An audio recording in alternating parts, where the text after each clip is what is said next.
पास हर मुश्किल से निकलने का एक ही तरीका था, मेहनत, दिन रात मेहनत। और अग्नि को समर्पित कर दिया गया है ये पार्थिव शरीर, पंच महाभूतों से बना हुआ। और हिंदू माइथोलॉजी में शरीर खत्म होता है, आत्मा नहीं खत्म होती।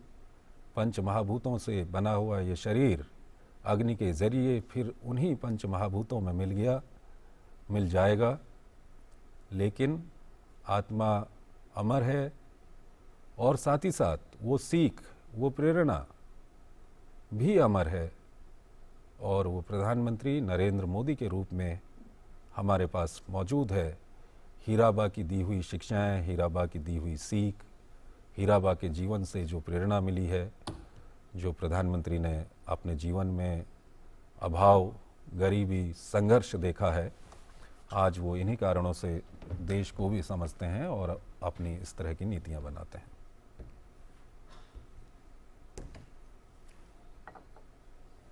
अनिल बंसल हमारे साथ लगातार बने हुए हैं। अनिल जी, पंच महाभूतों से बना हुआ ये शरीर वापस पंच महाभूतों में इस वक्त समा रहा है, मुखाग्नि दे दी गई है, लेकिन आत्मा अमर है और वो सीख भी अमर है जो प्रधानमंत्री को एक माँ से मिली है।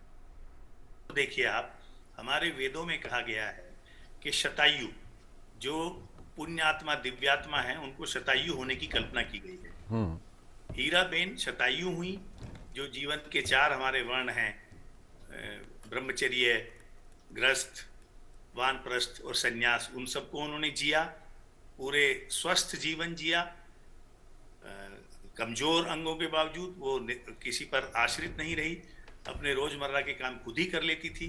तो ये एक आदर्श जीवन है। कोई दिव्यात्मा पुण्यात्मा को ये जीवन मिलता है। और जो संस्कार की आप बात कर रहे हैं, प्रधानमंत्री जी ने कभी अपने को प्रधानमंत्री नहीं कहा, उन्होंने पहले दिन ही कहा था मैं प्रधान सेवक हूं।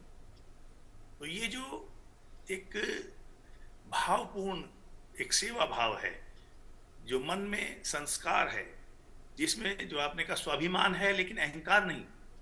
कई बार स्वाभिमान और अहंकार में बहुत महीन रेखा होती है, लेकिन ये स्वाभिमान है, ये अहंकार नहीं। ये स्वाभिमान है जो सेवा का भाव रखता है जी। ये स्वाभिमान है जो अहंकार की तरह दमनकारी भाव नहीं रखता। तो ये जो बड़ी बात है, जो संस्कार है, ये एक दिव्यात्मा पुण्यात्मा होने का प्रमाण है कि उन्होंने शतायु जीवन पाया और उनकी सब संतान अच्छी हैं और इतना एक पुत्र उन्होंने दिया। जैसे हम कह सकते हैं स्वामी विवेकानंद को हम याद करते हैं, तो किसी न किसी रूप में जो हमारे प्रधानमंत्री जी हैं उनमें मैं विवेकानंद का स्वरूप देखता हूँ। उन्होंने राष्ट्र भक्ति, अपने संस्कार, अपनी संस्कृति, अपनी मानवता, इसके कल्याण को ही अपने जीवन का मिशन बनाया है और लगातार उस पर आगे बढ़ रहे हैं। जी। जन सेवा, मानव मात्र की सेवा, जन कल्याण, अभावग्रस्त लोगों की चिंता, ये एक नेता से और क्या अपेक्षा कर सकते हैं आप लोकतंत्र में। एक लोकतांत्रिक व्यवस्था में किसी भी नेता का यही सच्चा मिशन और संकल्प हो सकता है कि वो लोगों की गरीबी को, पीड़ा को, अभाव को, कष्टों को खुद जीता हो, महसूस करता हो, उसके बारे में संवेदनशील हो। और ये भाव हम लगातार देख रहे हैं कि कोई ऐसा अवसर, चाहे कश्मीर में बाढ़ आई हो, चाहे सीमा पर लड़ते हुए जवान हों, किसी को प्रधानमंत्री ने ये एहसास नहीं होने दिया कि वो उनकी संघर्ष भरी जिंदगी को समझ नहीं रहे हैं, या उसको जानते नहीं हैं, या उसको पहचानते नहीं हैं, या वो कोई उनसे अलग हैं। प्रधानमंत्री हैं तो वो कोई विशेष दर्जे वाले हैं, जो सीमा पर जवान लड़ रहा है उसका कोई अलग दर्जा है। ऐसा कोई भाव, ऐसी कोई सोच उन्होंने कभी डेवलप नहीं होने दी। तो यही बात है कि आप देखिए आज देश में जो हमारे फौजी हैं, वो किसी भी जाति के हों, किसी भी बिरादरी के हों, किसी भी पार्टी को वोट देते हों, आखिर वो भी वोट देते हैं। लेकिन ये बात सब, किसी भी फौजी से आप बात करिए, वो कहेगा कि जो स्वाभिमान, जो आत्मसम्मान हम आज महसूस कर रहे हैं, वैसा हमने अतीत में कभी नहीं किया। इसमें कोई दो राय नहीं है। बिल्कुल अनिल जी, प्रधानमंत्री का जो सफ़र रहा है उसमें एक बड़ा महत्वपूर्ण दौर रहा है। प्रधानमंत्री अपने घर से चले गए थे, रामकृष्ण मिशन मठ चले गए थे, उसके बाद उन्होंने पूरे भारत में कई जगह दौरा किया।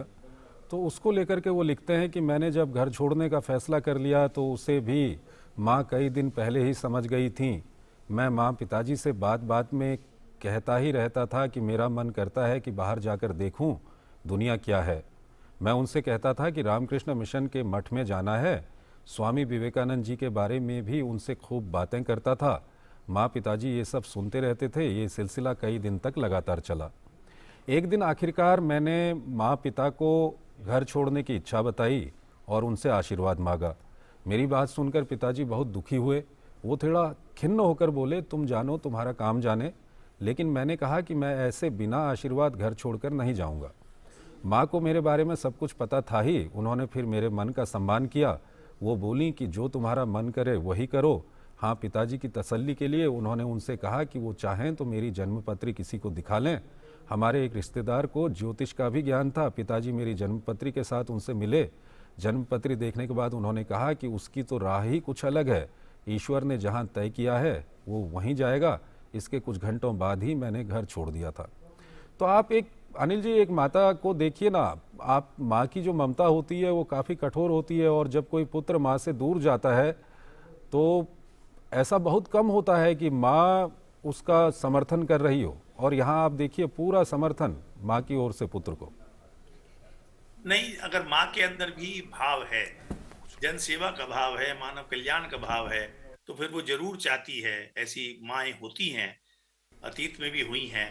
और हीराबेन भी उसी श्रृंखला की कड़ी हैं कि जो चाहती हैं कि उनका पुत्र सिर्फ निहित स्वार्थ तक, परिवार तक, माँ बाप तक ही सीमित न रहे, मानवता मात्र की सेवा करे, राष्ट्र की सेवा करे, समाज की सेवा। और जब वो शुरू से कहते रहे हैं कि स्वामी विवेकानंद से वो प्रभावित थे, बचपन से प्रभावित थे, तो उसी मार्ग पर वो एक तरह से आगे बढ़े और सेवा का रास्ता उन्होंने अपनाया और मानव मात्र और समाज की कल्याण की कामना की, उसी राह पर आगे बढ़े। अपने लिए कुछ नहीं सोचा, अपने लिए जमीन जायदाद, मकान, दुकान, फैक्ट्री, आवंटन, कोयला खदान, ये सब चीजें उनके स्वप्न से दूर रही, क्योंकि उनका तो एक ही मिशन हमेशा रहा है और वो है देश की सेवा, समाज की सेवा, राष्ट्र की सेवा, राष्ट्र को विश्व में